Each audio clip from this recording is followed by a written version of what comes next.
Soil सबसे पहला point.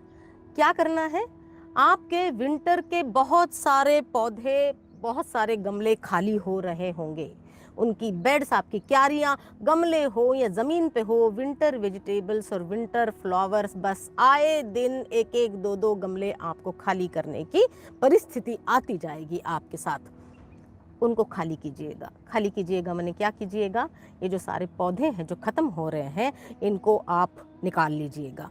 निकाल के दो चीज़ें कर सकते हैं, उनको छोटा छोटा काटिएगा और आप अपने गार्डन में, छत पे, मैं आज अपने घर की छत से बात कर रही हूँ आपसे, आपको दिख रहा होगा। सो जो भी आपके विंटर प्लांट्स ख़त्म हो रहे होंगे, सब्जियां होंगी या फ्लावर्स होंगी, उनको दो तरीके, या तो आप छोटे छोटे काट के उनको सुखा ले, एक 7-8 दिन उनको पूरा अच्छी तरह से ड्राई मैटर ब्राउन हो जाने दीजिएगा, और उसके बाद आप उसी को सॉइल में मिला दीजिएगा या उसको मल्चिंग की रूप में यूज़ कीजिएगा। रिमेंबर, समर में मल्चिंग बहुत ही ज़्यादा इम्पॉर्टेंट है। विंटर में भले आपने मल्चिंग किया नहीं होगा, किंतु समर में मल्चिंग करना आपके सक्रियता का एक उदाहरण और एक एक्सपेरिमेंट होगा, आप करके देखिएगा। दूसरा तरीका, उनको छोटा छोटा काट के, निकाले हुए पौधों को छोटा छोटा काट के, जिस गमले या जिस क्यारी में से आपने निकाला है, उसी के मिट्टी में, ऊपर के 4-5 इंच की मिट्टी में आप उसको मिला दीजिएगा। मिलाने के बाद क्या करना है, कोई भी माइक्रोबियल सॉल्यूशन स्प्रे करना है इन मिट्टी के ऊपर। अगर आपने ग्रीन मिलाया है तब भी, ब्राउन मिलाया है तब भी। सो माइक्रोबियल सॉल्यूशन क्या करोगे, मैं क्या करती हूँ, मैं अक्सर अमृत जल यूज़ करती हूँ।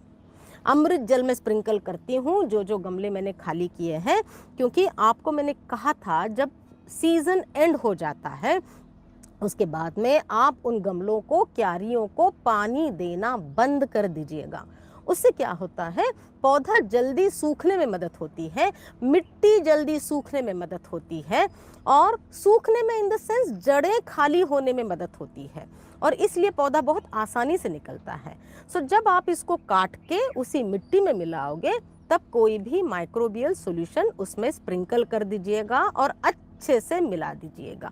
गुड़ाई कीजिएगा या हाथ से मिलाइएगा, कुछ भी कीजिएगा। मेरी जैसे ये बड़ी क्यारियां हैं, इसमें मैं गुड़ाई से करती हूँ ऊपर ऊपर 1-2 इंच में, और नहीं तो जो छोटे छोटे ये सारे गमले हैं, इनको मैं हाथ से ही मिक्स कर देती हूँ। अगर आपके पास अमृत जल नहीं है तो आप क्या करोगे, खट्टी छाछ। खट्टी छाछ, कोई भी आप दही और पानी की लस्सी नहीं, पतली छाछ बनाएंगे, उसको 4-5 दिनों तक बाहर ही, फ्रिज में बिना रखे बाहर छोड़ दोगे, वो खट्टी होएगी, फर्मेंट होएगी। फिर उस छाछ को 1 ग्लास छाछ में 10 ग्लास पानी मिलाओगे, और वो आपके इस सॉइल और जो विंटर की प्रोड्यूस के जो अवशेष हैं, उनको जो आप मिक्स कर रहे हैं, तो उसमें ये छिड़कोगे। ये हो गया स्टेप नंबर 3। ये मिक्स करके आपको 15 दिन छोड़ देना है। 15 दिन में एक बार और, 7 दिन के बाद एक बार और आपको अच्छे से फिर से ऊपरी सतह थोड़ी अच्छे से 4-5 इंच वाली मिक्स कर लेनी है, जो फिर से एक बार आप माइक्रोबियल सॉल्यूशन स्प्रिंकल करना है, और फिर से एक 7 दिन छोड़ देना है। सो आपने पहले 7 दिन छोड़ा, फिर मिक्स किया, फिर 7 दिन छोड़ा, उसके बाद मिक्स किया। अब ये गमला और क्यारी आपका नया पौधा लेने के लिए तैयार है, नया पौधा या नया बीज। मुझे आशा है कि आप लोगों ने, जो भी समर के बीजारोपण का फरवरी से शुरुआत होती है, जो हमने अपने पिछले कई एपिसोड्स में आपको बताया, उसकी तैयारी कर ली होगी। काफ़ी सारे सैपलिंग्स तैयार हो गए होंगे।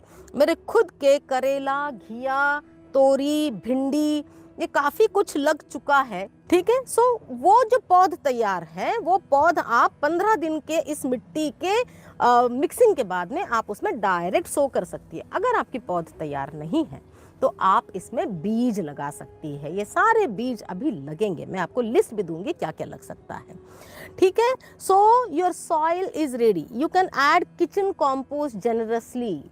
ये जब आप मिला रहे हैं, लगा रहे हैं, इसमें किचन कॉम्पोस्ट ऐड करें क्या, गोबर की खाद इस समय ना करें।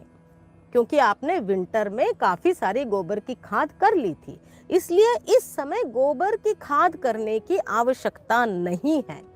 और आप अपने किचन का जो कंपोस्ट है, पूरी गर्मियों में कभी भी आपको, अगर आप मिट्टी बना रही हैं तो उसमें आप एक 2 मुट्ठी मिक्स करते समय डाल सकती हैं।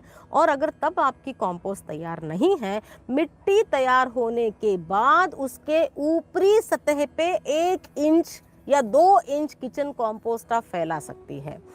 अगर आपने बीज लगाया है तो बीज पूरा उगने के बाद उस पौधे में जब 6 पत्ते आ जाएंगे, उसके बाद आपने किचन कंपोस्ट का मल्चिंग करना है। अगर आपने पौध ट्रांसप्लांट करी है तो आप पौध ट्रांसप्लांट करने के 15 दिन के बाद किचन कंपोस्ट ऊपरी सतह पर आप किसी भी क्यारी में डाल सकती है। ये हो गया सॉइल प्रिपरेशन।